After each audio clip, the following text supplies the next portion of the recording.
Elecciones y anticipadas en España. ¿Será un golpe para Pedro Sánchez, lo que muchos anticipan, un cambio en los tiempos políticos? Vamos a las placas con los datos y enseguida, por supuesto, estamos con todo el análisis sobre esto que es una definición importante en un momento atípico. Imagínense ustedes interrumpir lo que serían aquí las vacaciones de enero, ¿no? Las vacaciones de verano para ir a las urnas en este escenario de elecciones anticipadas y un oficialismo que tiene un horizonte muy pero muy difícil. Pedro Sánchez, actual presidente del gobierno español, y Alberto Núñez Feijóo son los principales candidatos aspirantes a la presidencia del gobierno español. Podría llegar al gobierno Vox, atención con esto, por primera vez desde la ultraderecha, ¿no? Digamos, encarnada en el proyecto de Vox, podría llegar por primera vez desde tiempos del franquismo al poder. Hay muchos que dicen, bueno, atención con esto porque esto significaría que el PP, el Partido Popular, el partido que según las proyecciones obtendría la mayor cantidad de votos, trace un acuerdo para formar gobierno con Vox, cosa que Núñez Feijóo pone en duda, atención con esto. Millones de personas votaron a distancia por periodo de vacaciones, claro, es un periodo absolutamente atípico. Podría haber un fuerte cambio de rumbo en España, como les decía recién. Al gobierno de Pedro Sánchez se lo cuestiona por varias cosas. Primero, por la gestión de la pandemia.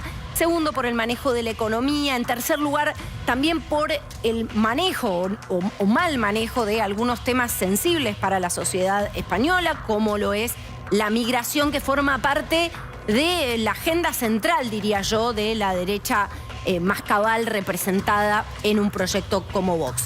Vamos ya mismo al contacto con Gonzalo Sarasqueta, es analista político argentino, pero residente en Madrid, así que nos puede contar mucho sobre el clima en las calles, que entiendo que de clima electoral, al menos como lo conocemos los argentinos, tiene poco, Gonza, ¿no?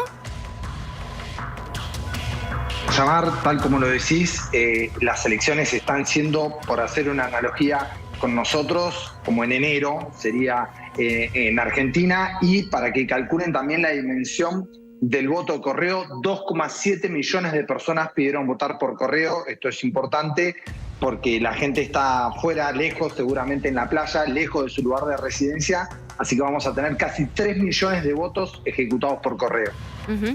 Bueno, ¿qué está en juego?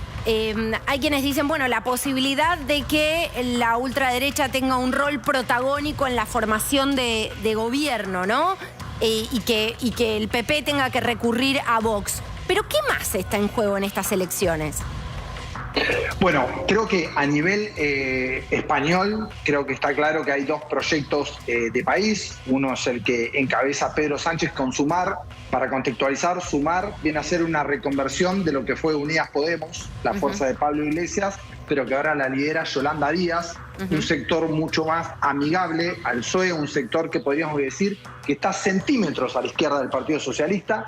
Por un lado está ese proyecto de centroizquierda e izquierda, que en esta gestión estuvieron trabajando, por ejemplo, en tener un salario mínimo interpersonal, por tener todo lo que fue valores postmateriales, como por ejemplo el tema de la ley trans, la ley del sí es solo sí, que también generó mucho debate.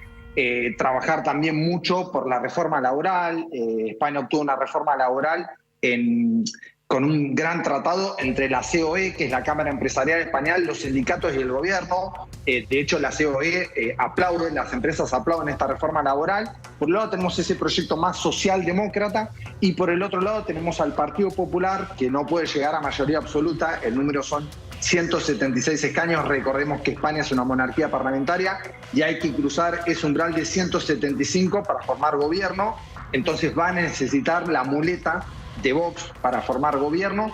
Y lo que sí se le critica mucho al Partido Popular en esta campaña electoral, que fue más un contrarrelato que un relato. O sea, criticó mucho utilizando lo que es el sanchismo. ¿El sanchismo qué quiere decir el sanchismo? El sanchismo es pactar con los herederos de ETA, Bildu en el País Vasco, es pactar con Esquerra Republicana de Cataluña, que fueron uno de los protagonistas del proceso en 2017. El sanchismo es mentir, el sanchismo es decir una cosa y hacer otra. Bueno, la campaña del PP fue básicamente una campaña de crítica más que de propuestas contra la gestión de Pedro Sánchez. Y algo de lo que ha asomado, pero que va en sintonía con esto, es que el gobierno consistiría en desmontar la ley de memoria histórica que hizo el Partido Socialista, por la cual se trasladó a Francisco Franco, al dictador, se lo trasladó del Valle de los Caídos al cementerio del Prado. Consiste también en desmontar la ley trans, consiste también en rever el tema de la reforma laboral. Más que desmontar esas cosas, el Partido Popular no ha hecho una propuesta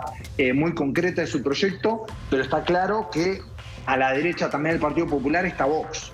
¿Y qué significa que está Vox? Para dar un ejemplo, en varias lo que serían provincias argentinas ya gobiernan el Partido Popular y Vox. Provincias importantes como Valencia, acá se le dice comunidades autónomas. Valencia, Castilla y León ya gobierna el Partido Popular y Vox, y en las últimas semanas ha habido ciertas polémicas, por ejemplo, porque el ministro de Cultura de Vox prohibió una obra de teatro de Virginia Woolf. Esto ha despertado una gran reacción en el ambiente cultural, desde Almodóvar, pasando por mucha gente de la cultura, se ha plantado frente a una posible presencia de Vox en el gobierno por este tipo de actitudes. Hay otro tema clave del que no podemos dejar de hablar, sobre todo porque en este momento del año hay incluso más afluencia de migración por vías irregulares, y es un tema central en la agenda de Europa. La migración también se ha colado, por lo que he visto y por lo que ha trascendido en esta campaña, ¿no? Con, diría, propuestas muy contrastantes o soluciones o propuestas de soluciones muy contrastantes, ¿no? Sí, totalmente. Y eso era el otro nivel analítico que te quería proponer, que era el nivel europeo, ¿no? Si uno ve el mapa de Europa, ve el partido de los finlandeses adentro del gobierno de Finlandia, partido ultraderecha. Fratelli d'Italia, partido ultraderecha, Giorgia Meloni en Italia, Morawiecki en Polonia, Orbán en Hungría, y los demócratas de Suecia, que son también, no están dentro del gobierno, pero son fundamentales para las votaciones del gobierno conservador de Suecia. ¿A qué voy con esto?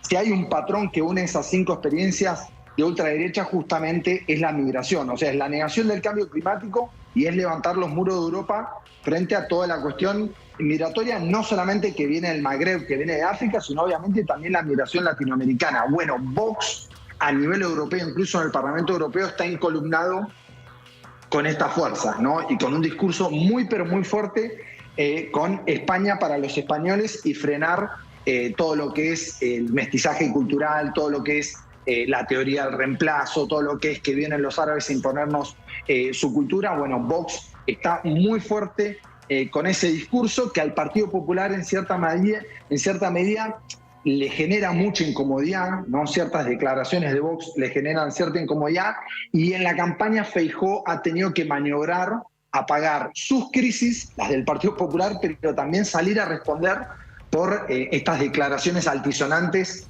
de Vox. ¿Sería la primera vez desde el franquismo que, en caso de que el PP tenga que recurrir a una coalición con Vox y Vox se vuelva más gravitante en el gobierno, sería la primera vez desde entonces que la derecha así más rotunda, más, si se quiere en algunos casos virulenta, ¿no? Con las posiciones que vos describís, llega al poder con tanta influencia? Sí, totalmente. Dicho sea de paso, este sería el segundo gobierno de coalición desde que España retomó la democracia después de Franco. El primero fue el que vimos entre Unidas Podemos y el Partido Socialista. Este sería el segundo gobierno de coalición, pero el primero de coalición de derecha. Y lo que tendríamos ahí es una centro-derecha. Recordemos también que Alberto Núñez Feijóo, dentro del mapa del Partido Popular, es lo más moderado. Dentro del Partido Popular está Isabel Díaz Ayuso, que es la presidenta de la Comunidad de Madrid, como la gobernadora de la provincia de Buenos Aires, que es bordea con el discurso de Vox, que está a la derecha de Feijóo. Pero bueno, esto sería la primera experiencia, como vos decís, Caro, que tendríamos un gobierno con un presidente de centro derecha, pero un vicepresidente como Santiago Abascal, claramente ultraderecha, que por ejemplo reivindican muchos del legado de Francisco Franco, ¿no? Para ir más derecho.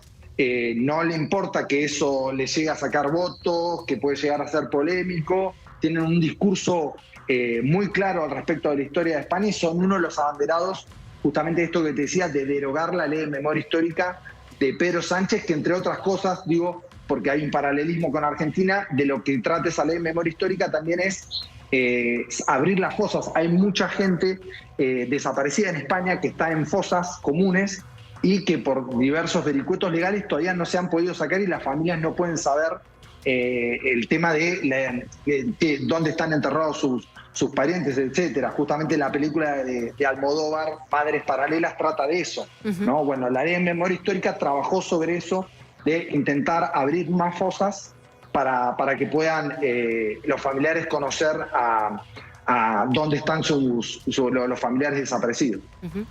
Gonzalo Sarasqueta, analista, doctor en ciencias políticas, muchísimas gracias por este contacto, siempre clarísimo, Gonza. Muchas gracias, Caro, un abrazo grande. Abrazo enorme para vos.